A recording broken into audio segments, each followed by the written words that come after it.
He lied to his father, feared his own brother, and fought with God. Yet, he is one of the most loved prophets in Judaism, Christianity, and Islam.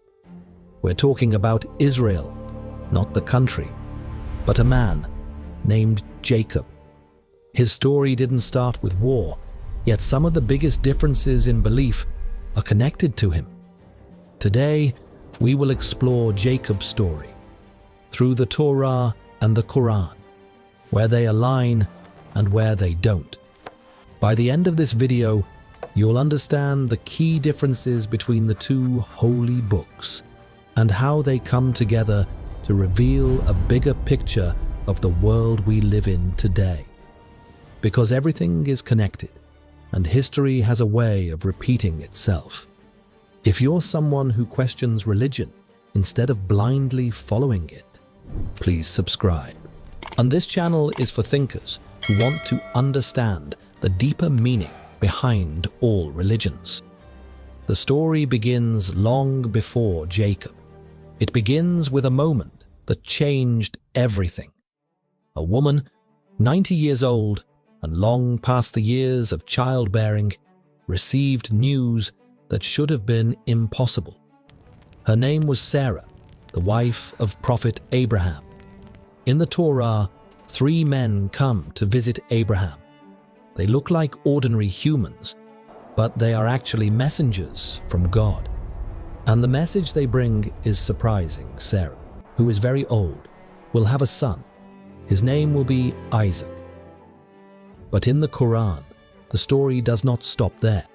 The message continues that from Isaac would come Jacob, a grandson whose name was spoken before he was even born.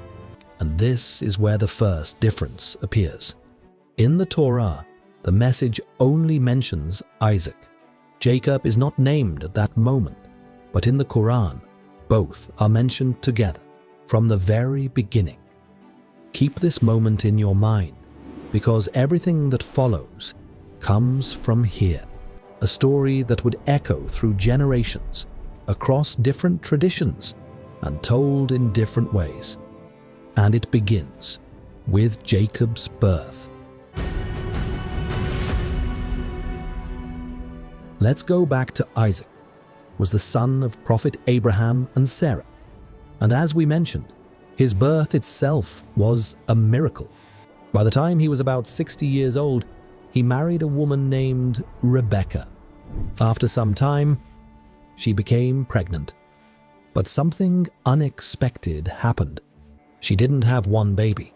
She had twins, 2 boys born at the same time. The Torah tells us that the 2 brothers are Esau and Jacob. Esau was born first, just moments before his brother. From the moment he was born, he stood out. His skin was reddish, and his body covered in hair, and his father, Isaac, favored him. However, Jacob was different. He was calmer and stayed close to his mother. Years pass, and the 2 brothers grow into very different men. Esau becomes a man of the field, a hunter, living outdoors, while Jacob lives a quieter life, staying close to home. Then, the moment comes that would change everything. A blessing that had to be given by their father, Isaac. By this time, he was old and nearly blind, and he chose to give this blessing to Esau, the older son. So Isaac called his son Esau and asked him to go out, hunt, and prepare a meal for him before he would give him the blessing. And understand this, the twins were no longer children. They were grown men, which means this blessing was not just words. It meant power, leadership, the future of the family, and the continuation of the promise. But in the Torah, Rebecca hears Isaac preparing to give the blessing to Esau, and she remembers something she was told earlier. While she was pregnant, God revealed to her a message. 2 nations are in your womb, and the older will serve the younger. And this is important. So pay close attention, because this is where everything begins to change. Rebekah decides to act. She prepares the meal and tells Jacob to go to his father and pretend to be Esau. But there is a problem. Esau's body was covered with hair, while Jacob's was not. And even though Isaac could not see, he could still recognize his sons by touch. So Rebekah takes goatskin and places it on Jacob's hands and neck, so that when his father touches him, he will feel like Esau. She also dresses him in Esau's clothes, so even the scent would match. Jacob walks in, carrying the meal his mother prepared, and stands before his father. For a moment, Isaac hesitates. The voice doesn't sound right, but the hands feel right. The scent feels right. Everything feels familiar enough. Then, despite the doubt, he gives the blessing. Once spoken, it can never be taken back. And here is what most people don't know. In the Qur'an, Jacob's birth is completely different. First, Esau does not exist in the story. He is not mentioned at all. There is no moment where a blessing is taken from one brother and given to another. And understand this, the Qur'an does not present the prophets through deception or conflict. Instead, it shifts the focus to something deeper, the message. Even before Isaac was born, the destiny was already known.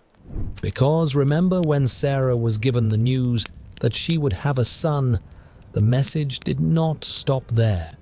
She was also told that from Isaac would come a grandson, Jacob.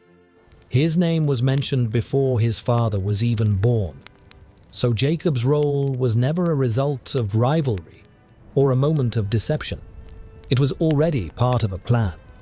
Isaac is already a blessed prophet, and from him comes Jacob, not as a surprise, but as a continuation of a promise from God.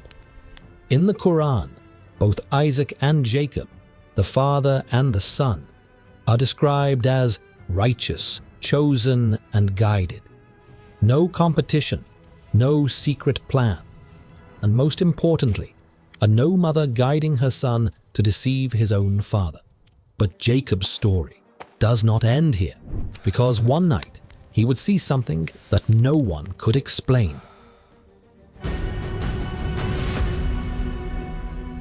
Let's go back to the Torah. After the blessing, everything changes. Esau finds out, and his anger is no longer just anger. It turns into something deeper. He becomes furious, so furious that he decides he will kill his brother Jacob. But not immediately. He will wait for the day their father Isaac dies. Rebekah, the mother, told Jacob to leave and go to his uncle, far away from home, to escape his brother and from everything he has ever known. His home, his family, his past. Now I want you to picture this. Jacob is now in the middle of the wilderness, running for his life. A journey across what was known as the land of Canaan, a region in the ancient Middle East. One night, in the middle of that emptiness, Jacob stops. No shelter, no protection, just darkness and the sky above him. He takes a stone, places it under his head, and falls asleep. Then, he sees something, a vision, not a normal dream, something vivid, something real. He sees what looks like a ladder, starting from the ground where he lies, stretching all the way up into the heavens, and on it beings, moving, going up and coming down again and again, as if there is a connection between our world and something beyond it. But above it all, a voice. God speaks to him, not to confuse him, but to remind him of something. A promise, first given to Abraham, his grandfather, then to Isaac, his father, and now to him. A promise about a land, a real place, the land of Canaan, the very land he is standing on, a land that, in the Torah, is promised again and again to this family line. In that moment, Jacob realizes this is not just a dream. Something bigger is unfolding. Jacob wakes up, shaken. This place is not ordinary. He looks around, same land, same silence, but something feels different.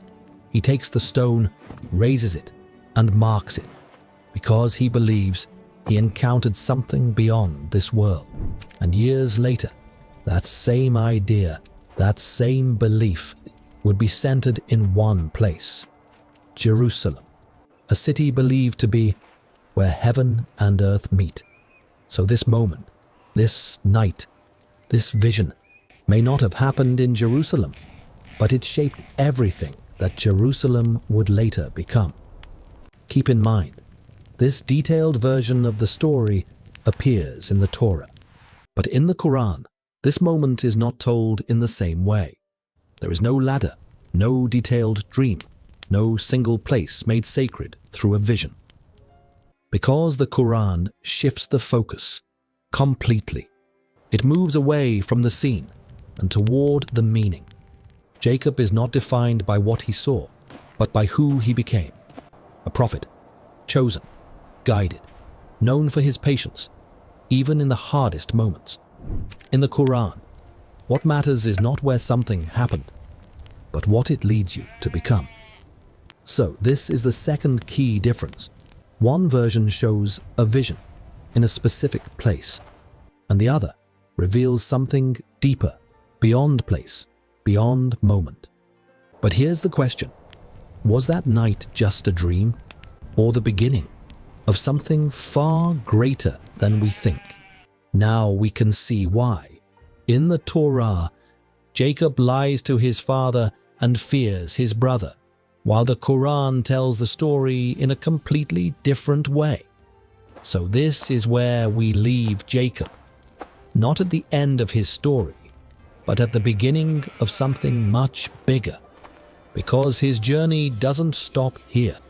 It continues through struggle, through family, and one of the most mysterious moments of all is yet to come. The moment his name changes from Jacob to Israel, a name that would echo through history. But that's not all. His life, his relationships, the woman he loved, the choices he makes, all become part of a story that is far more complex than it first appears. So if you think you understand Jacob, you've only seen the beginning. Because in the next video, we go deeper, and you will completely understand the bigger picture on how this prophet is affecting your life today.